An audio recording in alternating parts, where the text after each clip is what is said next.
அன்பானவர்களே, உங்கள் எல்லோருக்கும் முதற்கண் என்னுடைய வணக்கங்களை தெரிவித்துக் கொள்கிறேன். நான் சார்ந்திருக்கிற தமிழ்நாடு கலை இலக்கிய பெருமன்றத்தின் சார்பிலும் ஜீவாதாவா சிந்தனைப்பள்ளி சார்பிலும்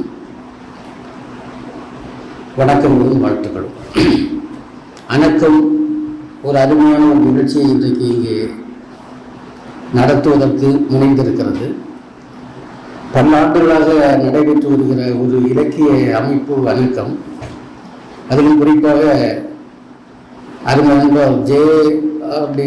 எட்வர்ட் அவர்கள் ஒரு ஒன்மன் ஆர்மி போன்று தொடர்ச்சியாக இந்த அணக்கம் என்ற அமைப்பை நடத்தி வருவதும், அது இப்போது இன்றைக்கு 109வது கூடுகையாக மாறி இருப்பதும் கூட ஒரு வரலாற்று நிகழ்ச்சி தான் என்று சொல்ல வேண்டும். இங்கே எட்வர்ட் அவர்கள் பேசுகின்ற போது இப்போதுள்ள இணையவழி காரணமாக இளைஞர்கள் இதுபோன்ற கூடுகைகளில் அதிக அக்கறை காட்டவில்லை என்று சொன்னார்கள். உண்மைதான். என்றாலும் அவர்களை நம்மை நோக்கி ஈர்க்க வேண்டிய, கவர்ந்து கொண்டவர்களுடைய கடமை நமக்கு இருக்கிறது என்று நினைக்கிறேன். வாசிப்பு இயக்கம், புத்தக வாசிப்பு இயக்கம் எல்லாம் குறைந்து விட்டது என்று சொல்லுவதால் இன்றைக்கு புத்தகங்கள் ஒன்றும் வராமல் இல்லை. உலகம் முழுவதும் தினந்தோறும் புத்தகங்கள் வந்து கொண்டிருக்கின்றன. எனவே வாசிப்பு இயக்கம் குறைந்து விட்டது என்று சொல்லி புத்தகங்கள் வராமல் இல்லை.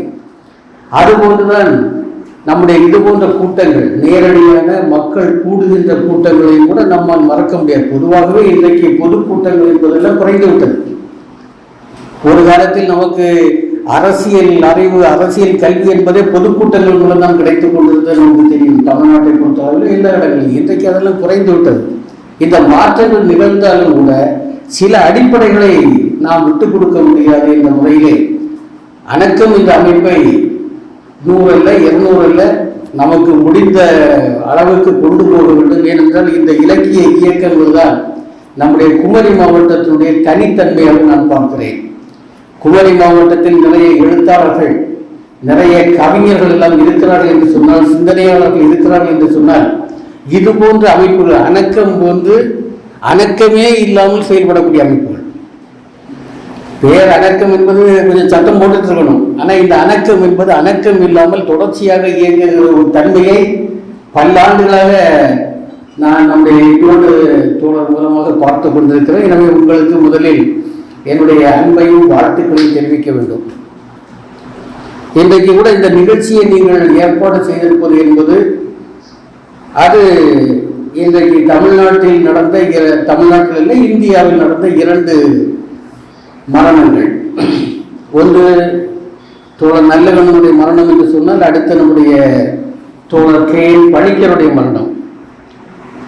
அடுத்தடுத்து நடந்த இந்த 2 மரணங்களும் கூட நமக்கு இந்திய சூழலை அல்லது தமிழ்நாட்டு சூழலை எடுத்து காட்டுகிறது என்று நினைக்கிறேன். நல்லகண்ணன் அவர்கள் மக்கள் தலைவர் என்று சொன்னார். கே.என். பணிக்கர் மக்கள் அறிஞர் என்று சொல்லலாம். 2 பேருடைய தளம் ஒரே தளம் தான். நல்லகண்ணு அரசியல் தளத்தில் செயல்பட்டார் என்று சொன்னால், நம்முடைய கே.என். பணிக்கர் அறிவு தளத்தில் செயல்பட்டவர். என்றாலும் 2 பேருமே இடதுசாரிகள். கே.என். பணிக்கர் ஒருவேளை ஒரு கட்சியில் உறுப்பினராக இல்லாமல் இருக்கலாம். என்றாலும் கூட இந்திய இடதுசாரி இயக்கத்தினுடைய தலை மகன்களுள் ஒருவராக அவர் இருந்திருக்கிறார். அந்த வகையில் 2 பேர் ஆளுமைகளை பற்றி நாம் இங்கே பேசுவதற்காக கூடியிருக்கிறோம். அந்த பேசுவதற்கு கூட அருமையான தோழர்களை அணக்கம் தேர்ந்தெடுத்திருக்கிறது. பச்சை தமிழகம் இயக்கத்தினுடைய தலைவராகவும் நிறுவனராகவும் இருக்கக்கூடிய தமிழ்நாடு அறிந்த மிகச்சிறந்த செயல்பாட்டாளர். தமிழ்நாட்டில் மட்டுமல்ல, அவர் அகில இந்திய அளவில் நிறைய தொடர்புகளோடு அறிவியக்க செயல்பாடுகளோடு செயல்படக்கூடிய ஒரு அருமையான தோழர் சுப உதயகுமாரன் அவர்கள் நல்லகண்ணுவை பற்றி பேசவிருக்கிறார்கள். அதே போல தோழர் ஜெயகாந்தன், தமிழ்நாடு முற்போக்கு எழுத்தாளர் கலைஞர்கள் சங்கத்தினுடைய இங்கே குமரி மாவட்ட செயலாளராக நீண்ட காலம் செயல்பட்டு இப்போது மாநில செயற்குழு உறுப்பினராக இருக்கக்கூடிய அருமையான செயல்பாட்டாளர், இடதுசாரி சிந்தனையாளர். அவர் கே.என். பணிக்கரை பற்றி பேச வருகிறார். எனவே 2 அருமையான ஆளுமைகளை இங்கே தேர்ந்தெடுத்து இந்த உரையாடலை நடத்துவதற்காக நாம் வந்திருக்கிறோம். தோழர் நல்லகண்ணுவை பற்றி நாம் அதிகமாக அண்மை காலத்தில் அவருடைய மரணத்தை ஒட்டியும் அதற்கு முன்பும் கூட நாம் நிறைய பேசியிருக்கிறோம் அல்லது நிறைய அறிந்திருக்கிறோம். குறிப்பாக அவருடைய 80வது ஆண்டு விழா நடைபெற்ற போது அதுவரையிலும் இருந்த நல்லகண்ணு வேறு, 80வது ஆண்டு விழாவுக்கு பிறகு உள்ள நல்லகண்ணு வேறு என்றுதான் சொல்ல வேண்டும். அந்த 80வது ஆண்டு விழா நடக்கின்ற போது அவர் உலகம் அறிந்த ஒரு தலைவராக மாறினார் என்றுதான் சொல்ல வேண்டும். காரணம், அன்றைக்கு தமிழ்நாடு முதலமைச்சராக இருந்த முத்தமிழறிஞர் கலைஞருடைய தலைமையில் அந்த 80வது ஆண்டு விழா நடைபெற்ற காரணத்தால் அந்த விழா என்பது உலகம் அறிந்த ஒரு வரலாற்று செய்தியாக மாறியது. அது முதல் நல்லகண்ணு மீதான ஒரு கவனம் நம்முடைய தமிழ்நாட்டு பத்திரிகைகள் அல்லது தொலைக்காட்சி ஊடகங்கள் அவர் மீது ஒரு பார்வையை செலுத்தியது என்று சொல்லலாம். எனவே அவரை பற்றிய செய்திகள் அவ்வப்போது வந்து கொண்டே இருந்தன. அவர் எங்கு வந்தாலும் என்ன பேசினாலும் அது உடனடியாக பத்திரிகை செய்தியாக ஆகக்கூடிய விஷயத்தை பார்த்தோம். அவருடைய வாழ்க்கை வரலாறு பல வகைகளில் பேசப்பட்டது அல்லது புத்தகங்களாக ஆக்கப்பட்டிருக்கின்றன. என்ற வகையிலே தோழர் நல்லகண்ணுவை பற்றி நமக்கு நிறைய தகவல்கள் இன்றைக்கு இருக்கக்கூடிய நம்முடைய தமிழ் சமூகத்தில் அறிமுகமாகி இருக்கிறது என்பதை நாம் இங்கே சொல்ல வேண்டும். என்றாலும் நல்லகண்ணு என்று சொல்லக்கூடிய தோழரை பற்றி நாம் அதிகமாக ஆராய வேண்டிய ஒரு தேவை இருக்கிறது. எப்படி இப்படி ஒரு தலைவர் உருவாகி இருக்கிறார் என்பதை பார்க்க வேண்டியிருக்கிறது. இன்றைக்கு தலைவர்கள் அருகில் இருக்கக்கூடிய நேரத்தில், அதிலும் சுதந்திர போராட்ட இயக்கங்களில் ஈடுபட்டு வாழ்ந்த தலைவர்கள் அருகில் போயிருக்கக்கூடிய நேரத்தில் நல்லகண்ணு என்று சொல்லக்கூடிய தோழர் எப்படி தனித்துவமான தலைவராக திகழ்ந்தார் என்பதை பார்க்க வேண்டியிருக்கிறது. பல விஷயங்களை சொல்லலாம். என்றாலும் கூட என்னை பொறுத்தளவில் நான் அடிக்கடி இப்போதெல்லாம் சொல்லிக் கொண்டிருப்பது நல்லகண்ணு என்று சொல்லக்கூடிய அந்த தோழருடைய அந்த தலைவருடைய திறந்த இதயம் அல்லது விசாலமான இதயம் என்பதைத்தான் நான் அடிக்கடி சொல்ல தொடங்கி இருக்கிறேன். காரணம், இங்கே நம்முடைய முதலில் பேசுகின்ற போது தோழர் எங்களோடு பேசுகின்ற போது அவர் வெறும் இடதுசாரி தலைவர் இல்லை, மக்கள் பிரச்சனைகளில் முகமாக ஈடுபட்டவர். அந்த போராட்ட இயக்கங்களில் அவர் தன்னை ஈடுபடுத்திக் கொண்டார். கூடங்குளம் அணுமின் நிலைய பிரச்சனை வந்த போது அதிலெல்லாம் நேரடியாக அவர் பங்கெடுத்த செய்தியை சொன்னார் என்று சொன்னார். அப்படிப்பட்ட மனம் அவருக்கு எப்படி அமைந்தது என்று நாம் பார்க்க வேண்டியிருக்கிறது. அதை நான் பார்க்கின்ற போது பொதுவாக இடதுசாரி தலைவர்கள் பெரும்பாலும் தொழிற்சங்க தலைவர்களாக இருப்பார்கள். தொழிற்சங்க தலைவர்கள் என்று சொல்லும்போது ஒழுங்கமைக்கப்பட்ட ஆர்கனைஸ்டு செக்டரில் உள்ள தொழிலாளி வர்க்க இயக்க தலைவர்களாக நிறைய இடதுசாரி தலைவர்கள் இருப்பார்கள் என்று சொன்னால், தோழர் நல்லகண்ணு விவசாய பின்புலத்திலிருந்து வந்தவர் என்பதை நான் ஒரு குறிப்பாக இங்கே சொல்ல விரும்புகிறேன். நல்லகண்ணு என்ற ஆளுமையை பார்க்கின்ற போது முதலில் நாம் பார்க்க வேண்டிய விஷயமே அவருடைய விவசாய பின்புலம். குடும்ப பின்புலம் விவசாய பின்புலம் அல்லது அவர் வாழ்ந்த ஸ்ரீவைகுண்டம் என்பது விவசாய பின்புலம் என்று சொன்னார். அவர் தேர்ந்தெடுத்த தொழிற்சங்கமும் கூட விவசாய சங்கமாக இருந்தது, விவசாய தொழிலாளர் சங்கமாக இருந்தது என்பதை இந்த இடத்திலே நான் குறிப்பிட்டு சொல்ல விரும்புகிறேன். எனவே அவரை வடிவமைத்ததில் இடதுசாரி இயக்கம் என்று சொன்னாலும் கூட இந்த விவசாய பின்புலம் என்பதுதான் அவருடைய குணத்தை வடிவமைத்தது என்று நான் சொல்லுவேன். எனவே மற்ற தலைவர்களிலிருந்து முதலில் அவர் வித்தியாசப்பட்டு இருக்கிறார் என்று சொன்னால், விவசாய பின்புலத்தில் இருந்து வந்த காரணத்தால் இந்திய சமூகத்தினுடைய தமிழ் சமூகத்தினுடைய ஒரு அடிப்படையான ஒரு சமூக இயல்பை அவர் தன்னகத்தை வைத்திருக்கிறார். அதன் கடைசி முறையிலும் அவரை கொண்டு வந்து அவருடைய எளிமை என்பதெல்லாம் இங்கிருந்து தொடங்குகிறது என்று நாம் எடுத்துக்கொள்ளலாம். அப்படிப்பட்ட தலைவர் அந்த விவசாய பின்புலத்திலிருந்து வந்த காரணத்தினாலேயே அவருடைய ஆளுமையினுடைய அடிப்படையான பண்புகளை எல்லாம் செதுக்கி இருக்கிறது என்பதை நான் சொல்லுவேன். ஏனென்றால் 25-30 ஆண்டுகளுக்கு மேலாக விவசாய சங்கம், விவசாய தொழிலாளர் சங்கம் போன்ற அமைப்புகளுடைய தலைவராக செயலாளராக செயல்பட்ட பிறகுதான் அவர் அரசியல் தலைவராக மாறுகிறார். அதற்கு முன்பு அரசியலில் இருந்தாலும் கூட கட்சியினுடைய மாநில செயலாளராக அவர் மாறுவது ஒரு காலத்திற்கு பிறகு. அதற்கு பிறகுதான் அவர் இன்றைக்கு தமிழ்நாட்டினுடைய ஒரு அரசியல் பெருந்தலைவராக உருவாவதற்கான வாய்ப்புகள் எல்லாம் உருவானாலும் கூட அவருடைய அந்த விவசாய குணம், ஒரு விவசாயியினுடைய அடிப்படையான இயல்பு கடைசி வரையில் அவரிடம் இருந்தது என்பதை நான் பார்க்கிறேன். குறிப்பாக ஒரு செய்தியை மட்டும் நல்லகண்ணுவை பற்றி இந்த இடத்தில் சொல்ல விரும்புகிறேன். அந்த செய்தி ஒரு சர்ச்சைக்கு உரிய ஒரு செய்தி தான். இப்படியா என்று நம்முடைய வாயை பிளக்க வைக்கக்கூடிய ஒரு செய்தியாக அது அமைந்திருந்தது. அந்த செய்தியை அண்மையில் தான் நானும் கேட்டேன். ஜீவனாவ சிந்தனை பள்ளியின் சார்பிலே தோழர் நல்லகனுக்கு ஒரு நினைவேந்தல் நிகழ்ச்சியை நடத்தினோம். அந்த நினைவேந்தல் நிகழ்ச்சியிலே இலங்கையிலிருந்து ஒரு பேராசிரியர் ரவீந்திரன் சொல்லக்கூடிய பேராசிரியர் அந்த நிகழ்ச்சியிலே கலந்து கொண்டார். கலந்து கொண்டு பேசுகிற போது அவர் எதிர்பாராத ஒரு செய்தியை சொன்னார். அந்த செய்தி என்பது நல்லகன் பஞ்சாங்கம் பார்ப்பார் என்பது. ஒரு அப்பளக்கற்ற நாத்திகவாதி, ஒரு கம்யூனிஸ்ட், ஆனால் அவர் பஞ்சாங்கம் பார்ப்பார் என்று சொன்ன போது அந்த செய்தி உண்மையிலே எனக்கெல்லாம் ஒரு அதிர்ச்சியாகவும் ஆச்சரியமாகவும் அமைந்தது. ஆனால் அடுத்து அவர் சொன்ன செய்தி தான் மிக முக்கியமாக எனக்குப்பட்டது. அதிலிருந்துதான் நான் நினைக்கிறேன், நல்லகன் என்று சொல்லக்கூடிய ஆளுமையை நீங்கள் படிக்கின்றீர்கள் அல்லது ஆய்வு செய்கின்றீர்கள் அல்லது ஒரு மதிப்பீடு செய்கிறீர்கள் என்று சொன்னால் அவருடைய விவசாய பின்புலத்தை முதலில் எடுக்க வேண்டும் என்று நான் பேசுவதற்கான ஒரு காரணம் கூட அந்த இலங்கை பேராசிரியருடைய முன்வைப்பு தான். ஒரு தோழர் தன்னுடைய திருமண தேதியை முடிவு செய்துவிட்டு அவரிடம் சென்று கல்யாண தேதியை சொல்லி அந்த கல்யாணத்திற்கு வர வேண்டும் என்று அழைக்கிறார். அந்த தேதியை கேட்டவுடன் நல்லகன் தோழர் அந்த தேதியில் வைக்க வேண்டாம், கல்யாணத்தை வைக்க வேண்டாம், வேறு தேதிக்கு மாற்றுங்கள் என்று சொல்கிறார். அந்த தோழருக்கு மிகப்பெரிய அதிர்ச்சி. தேதியை மாற்ற சொல்லுகிறாரே என்று சொல்லுகிற போது நல்லகன் அவர்கள் சொன்ன ஒரு செய்தி என்பதை, நான் விவசாயிகள் மத்தியில் பணியாற்றிய காரணத்தால் விவசாயிகளுடைய மனநிலைக்கு ஏற்றவாறு நான் நடந்து கொள்வேன். அப்ப விவசாயிகள் என்று சொல்லக்கூடிய இந்த நாட்டினுடைய சாமானிய மக்கள், சாதாரண மக்கள், அடித்தட்டு மக்கள், அவர்கள் இந்த ஜாதகம், பஞ்சாங்கம் இது போன்ற விஷயங்களில் நம்பிக்கை உள்ளவர்களாக இருந்த காரணத்தால் நிகழ்ச்சிகளை முடிவு செய்கின்ற போது, அவர்களுடைய விஷயங்களை பார்க்கின்ற போது பஞ்சாங்கம் பார்த்து அவர்களுக்கு பதிவு சொல்லுவேன் என்ற முறையிலே விவசாய தோழர்களுக்கு, விவசாய மக்களுடைய பிரச்சனை வருகின்ற போது நல்ல நேரம் பார்க்கின்ற ஒரு தன்மையை நல்லகன் அவர்கள் வைத்திருந்தார்கள் என்ற ஒரு செய்தியை சொன்னார்கள். நாம் அறிந்த வரையில் நல்லகன் அவர்கள் ஜாதகம் பார்த்து பஞ்சாங்கம் பார்த்து நடந்ததாக வரலாற்றில் எந்த குறிப்பும் இல்லை.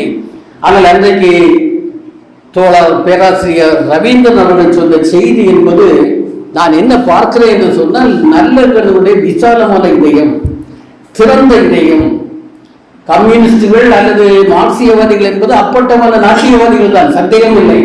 ஆனால் மனிதன் என்று வருகிற போது, மக்கள் என்று வருகிற போது அவர்களுடைய உணர்வு நிலையை, அவர்களுடைய அந்த ஆன்மீக உணர்வு நிலைகளை அங்கீகரிக்கக்கூடிய ஒரு மிகப்பெரிய விசாலமான இதயம் நம்முடைய தோழர் நல்லகனிடம் இருந்தது என்று நான் பார்க்கிறேன். அந்த வகையில்தான் நல்லகன் அவர்கள் எல்லா வகையிலும், பல வகையிலும் இதை சொல்லிக் கொண்டு போகலாம். இந்த ஒரு உதாரணம் போதும் என்று நினைக்கிறேன். ஒரு கம்யூனிஸ்ட் ஜாதகம் பார்த்தார், பஞ்சாங்கத்தை பார்த்தார் என்று சொல்லுவதே நான் நினைக்கிறேன் அவருடைய மக்களுக்காக தன்னை விட்டுக் கொடுக்கக்கூடிய ஒரு இடம், மக்களுக்காக தன்னுடைய இதயத்தை விசாலமாக்கக்கூடிய இடமாக நான் பார்க்கிறேன். அவர் ஏன் உயர்ந்து நிற்கிறார், அவர் ஏன் இப்படி வளர்ந்து நிற்கிறார் என்பதற்கெல்லாம் இது காரணங்களாக அமைகின்றன என்ற முறையில் தோழர் நல்லகனுவை பற்றி இந்த செய்தி அண்மையில் கிடைத்த செய்தி, அதை இங்கே பகிர்ந்து கொள்ள விரும்புகிறேன். அதே போல தோழர் கேஎல் பணிக்கர் நல்லகன் அவர்கள் அரசியல் ரீதியாக சுதந்திர போராட்ட இயக்கத்திலிருந்து தொடங்கி சுதந்திரத்துக்கு பிறகு நம்முடைய நாட்டு மக்களுக்காக பாடுபட்டு கடைசி வரையில் தன்னுடைய 101 வயது வரையில் பாடுபட்டு மறைந்தார் என்று சொன்னார். கேஎல் பணிக்கர் அவரும் ஏறத்தாழ 90 வயது வரை, குறிப்பாக சொன்னால் அவருடைய 90வது வயது நிறைவை கொண்டாடுவதற்கு கேரள அறிவு சமூகம் தயாராகி கொண்டிருந்த நேரத்தில் அவருடைய மரணம் நிகழ்ந்திருக்கிறது. கடைசி வரையிலும் அவரும் அறிவுத்துறையில் அவர் செயல்பட்டிருக்கிறார். அவர் செயல்பட்ட அறிவுத்துறை என்பது இடதுசாரி இயக்கம் சார்ந்த ஒரு அறிவுத்துறை தான். ஒரு மிகச்சிறந்த ஒரு மார்க்சியவாதியாகத்தான் அவர் இருந்திருக்கிறார், செயல்பட்டிருக்கிறார். ஆனால் இவரிடமும் என்ன புதுமை இருக்கிறது, என்ன தனித்துவம் இருக்கிறது என்று நான் பார்க்கிறேன். இந்த இரண்டு தலைவர்களுக்கும் இருக்கக்கூடிய தனித்துவம் என்பதை நான் அப்படித்தான் பார்க்கிறேன். இரண்டு பேரை இணைத்து இங்கே இந்த நினைவேந்தல் நிகழ்ச்சி நடக்கிறது என்று சொன்னால் இரண்டுக்கும் இடையிலே ஒற்றுமைகள் அப்படி இருக்கின்றன. ஒருவர் மக்கள் தலைவராக இருக்கிறார், இன்னொரு மக்கள் அறிஞராக இருக்கிறார் என்று சொன்னால் கேஎன் பணிக்கரும் இந்திய அறிஞர்களில் தனித்து நிற்கிறார். எப்படி நல்லகன் தனித்து நிற்கிறாரோ அதுபோல கேஎன் பணிக்கரும் தனித்து நிற்கிறார் என்பதை நான் பார்க்கிறேன். இந்தியாவிலே நிறைய மார்க்சிய அறிஞர்கள் இருக்கிறார்கள். குறிப்பாக இந்தியாவுடைய வரலாற்று அறிஞர்களில் நிறைய பேர் இடதுசாரி கண்ணோட்டமுடைய அறிஞர்கள் தான் இந்தியாவிலே முக்கியமான வரலாற்று அறிஞர்களாக இருந்திருக்கிறார்கள். எனவே ஒரு வரலாற்று அறிஞர் என்ற முறையில் கேஎன் பணிக்கருடைய தன்மையில் நான் புதுமையை பார்க்கவில்லை. ஏராளமான அறிஞர்கள் இருக்கிறார்கள். ஆனால் கேஎன் பணிக்கர் எப்படிப்பட்ட ஒரு தனித்துவம் என்று சொன்னால், அவர் இந்திய சமூகத்தை உற்று நோக்கி மற்ற அறிஞர்கள் கடந்து போகாத, மற்ற அறிஞர்கள் நுழைந்து போகாத இடங்களை எல்லாம் பார்க்க தொடங்கினார் என்றுதான் நான் சொல்லுவேன். குறிப்பாக 30 ஆண்டுகளுக்கு மேலாக கேஎன் பணிக்கர் இந்திய சமூகம் குறித்த ஆராய்ச்சிகளில் மிக குறிப்பாக இருந்தார்.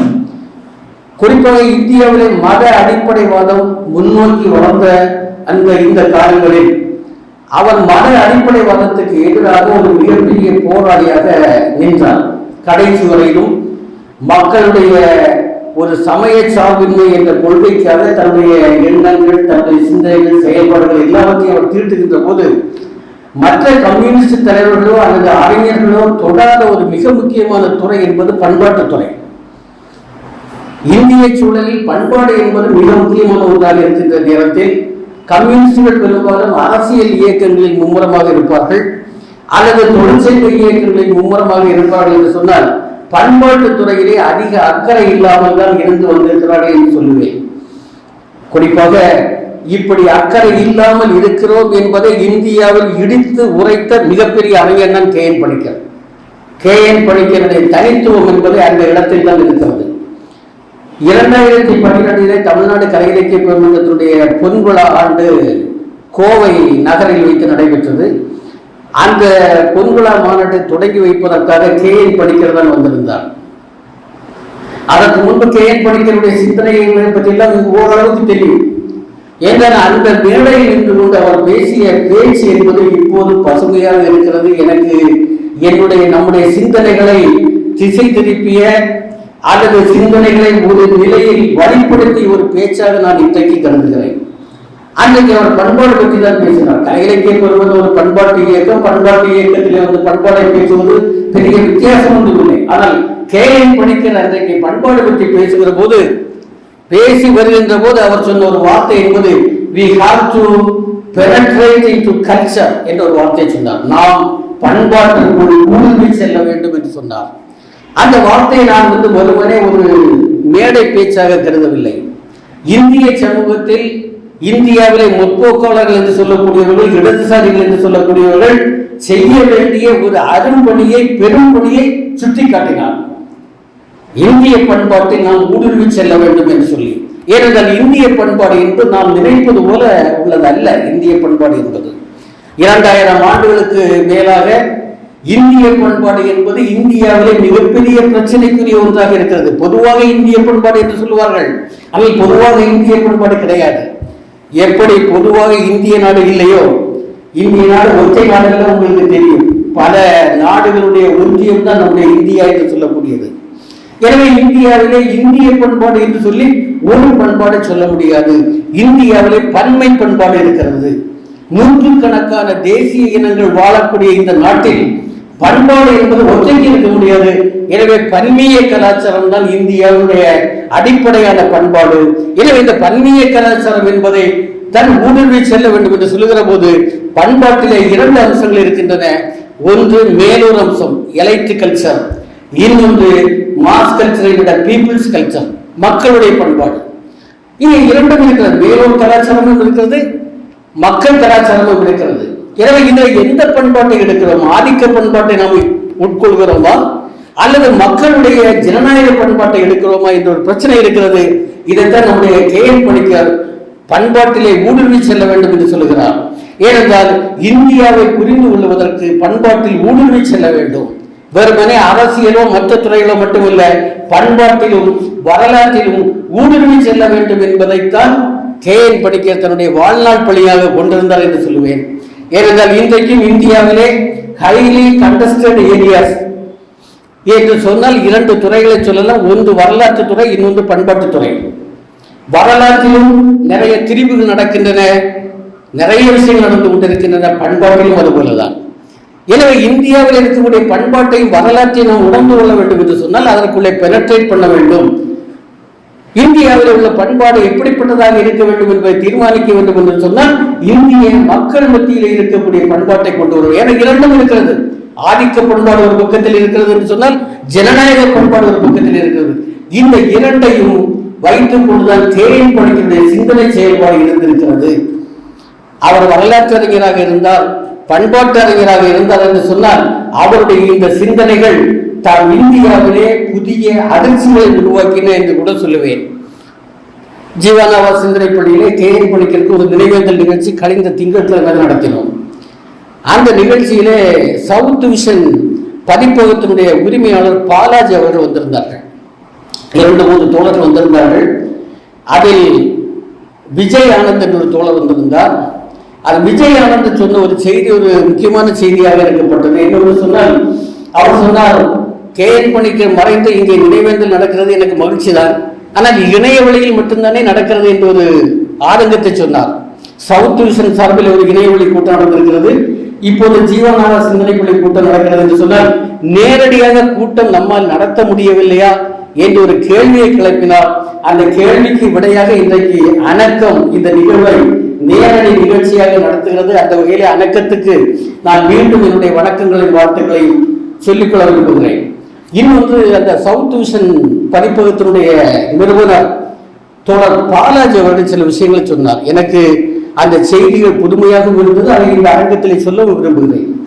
எப்படி நல்லெண்ணவை பற்றி பேசுகிற போது நல்லெண்ணனுடைய மரபுரிமைகளை இந்த தமிழகம் ஏற்றுக்கொள்ள வேண்டும், உள்வாங்கிக் கொள்ள வேண்டும் என்ற விருப்பம் நமக்கு இருக்கிறதோ, அதுபோல கேஎன் பணிக்கரை பற்றி பேசுகிற போதும் அவருடைய மரபுரிமைகளை உள்வாங்க வேண்டியிருக்கிறது. அந்த இடத்தில் நான் தோழர் பாலாஜி அவர்கள் சொன்ன செய்தியோடு என்னுடைய உரையை முடிக்க விரும்புகிறேன். அவர் பேசுகின்றது 30 ஆண்டுகளுக்கு முன்பு.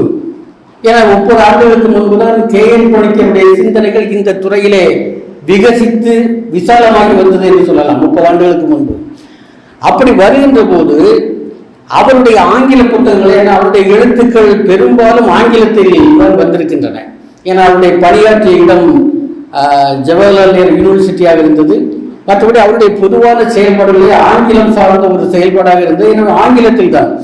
அப்படி வந்தபோது சில முக்கியமான புத்தகங்களை தமிழில் மொழிபெயர்த்து இந்த சவுத் விஷன் பதிப்பகத்தால் வெளியிட்டு விட்டு வெறுமனே இல்லாமல் அந்த புத்தகங்களை வைத்துக் கொண்டு தமிழ்நாட்டில் ஒரு இயக்கத்தை உருவாக்க வேண்டும் என்ற எண்ணத்தில் சில முயற்சிகளை செய்தார்களா, அது வெற்றி பெறவில்லை என்பதை சொன்னார். கேஎன் பணிக்கருடைய சிந்தனை உள்வாங்குவதில் சிக்கல் இருக்கிறது என்று சொன்னார். சரி, தமிழ்நாட்டில் தானே சிக்கல் என்று சொன்னால், ஒரு முறை திருவனந்தபுரத்தில் ஒரு பெரிய கூட்டம் நடந்தது. மிகப்பெரிய அறிஞர்கள் எல்லாம் கூடியிருந்தார்கள். அந்த கூட்டத்திலும் கூட கேஎன் பணிக்கருடைய சிந்தனைகளை உள்வாங்குவதில் சிக்கல் இருந்தது, பிரச்சனை இருந்தது என்பதை அவர் இந்த கூட்டத்திலே பதிவு செய்தார். எல்லாம் ரெக்கார்டில் இருக்குது. அடுத்த வாரம் மற்ற யூடியூப்ல கூட அது பதிவேற்றம் செய்யப்படும். அது சொல்லுகிறார். அப்போ எனக்கு ஆச்சரியமாகிறது. கேஎன் பணிக்கருடைய சிந்தனைகள் கேரள சமூகத்திலும் கூட இன்னும் ஊடுருவவில்லை. அப்ப தமிழ் சமூகம் எப்படி இருக்கும்? எனவே கேஎன் பணிக்கருடைய சிந்தனைகளை உள்வாங்க வேண்டிய ஒரு கடமை இருக்கிறது. ஏனென்றால் அவர் இந்தியாவுடைய எதிர்காலத்திற்காக, இந்திய மக்களுடைய எதிர்காலத்திற்காக பல விஷயங்களை பேசியிருக்கிறார். அவர் பேசிய பல விஷயங்கள் இன்றைக்கும் சமூக வழியில் பெரிய அளவுக்கு ஊடுருவவில்லை, கசிந்து வரவில்லை என்ற உண்மையைத்தான் இந்த செய்திகள் காட்டுகின்றன. அந்த வகையிலே நல்லெண்ணவை பற்றியும் கேஎன் பணிக்கரை பற்றியும் இங்கே ஆற்றுகின்ற உரைகள், இந்த உரைகளோடு நற்காலை நினைக்கிறேன். இங்கே இருக்கக்கூடிய தோழர்கள் நாம் குறைந்த தோழர்களாக இருந்தாலும் கூட நாம் இந்த சிந்தனைகளை முன்னோக்கி கொண்டு செல்ல முடியும். அதிலும் குறிப்பாக கேஎன் பணிக்கருடைய அந்த அறிவார்ந்த சிந்தனைகளை நாம் உள்வாங்கினால் இந்தியாவை இன்னமும் அதிகமாக புரிந்து கொள்ள முடியும் என்று நினைக்கிறேன். ஒரு செய்தியை சொல்ல வேண்டும் அந்த இடத்திலே. என்னவென்று சொன்னால், இது கேஎன் பணிக்கருடைய கருத்து. அந்த கருத்தை கூட பாலாஜி அவர்கள் தான் பதிவு செய்தார் அந்த கூட்டத்திலே. டெல்லியிலே நடைபெற்ற ஒரு மிகப்பெரிய அறிஞர்கள் கூட்டம். அந்த அறிஞர்கள் கூட்டத்திலே கேஎன் பணிக்கர் சொன்ன கருத்து என்பது அந்த அரங்கத்தில் இருந்த எல்லா அறிஞர்களையும் அதிர்ச்சிக்கு உள்ளாக்கினார். அவர் என்ன கருத்து சொன்னார் என்று சொன்னால், இந்தியாவில் இருக்கக்கூடிய ஃபண்டமெண்டலிசம் என்று சொன்னால் மத அடிப்படைவாதம் என்று வைத்துக் கொள்ளுங்கள். இந்த மத அடிப்படைவாதம் பெரும்பாலும் ஓரளவுக்கு ஏகாதிபத்தியத்துக்கு எதிராக இந்தியாவில் செயல்பட்டிருக்கிறது, இல்லை என்று சொல்ல முடியாது. உலக அளவிலும் பல இடங்களில் செய்திருக்காங்க. உதாரணமாக ஈரானை சொல்லியிருக்கிறார். ஈரானில் இருக்கக்கூடிய மத அடிப்படைவாதம் என்பது அமெரிக்க ஏகாதிபத்தியத்துக்கு எதிராக இருப்பதை உதாரணமாக சொல்லிவிட்டு இந்தியாவில் அப்படித்தான். இன்றைக்கு இந்தியாவில் மத அடிப்படைவாதம் ஏகாதிபத்தியத்தோடு கூட்டு சேர்ந்து நிற்கிறது என்ற ஒரு கருத்தை அந்த கூட்டத்திலே, டெல்லி கூட்டத்திலே கேஎன் பணிக்கு பதிவு செய்தாராம். இது நம் இந்தியா எங்கே இருக்கிறது, நாம் எங்கே இருக்கிறோம், நம்முடைய கடமைகள் எங்கே இருக்கின்றன என்பதை எல்லாம் நமக்கு சுட்டி காட்டுகின்ற விஷயமாக நான் இந்த அரங்கத்திலே பதிவு செய்து, எனக்கு இப்படி ஒரு தலைமுறை ஆற்றுவதற்கான வாய்ப்பை தந்த அனைத்திற்கும் என்னுடைய வணக்கங்களின் நன்றிகளை சொல்லி என்னுடைய தலைமையுரை முடிக்கின்றேன்.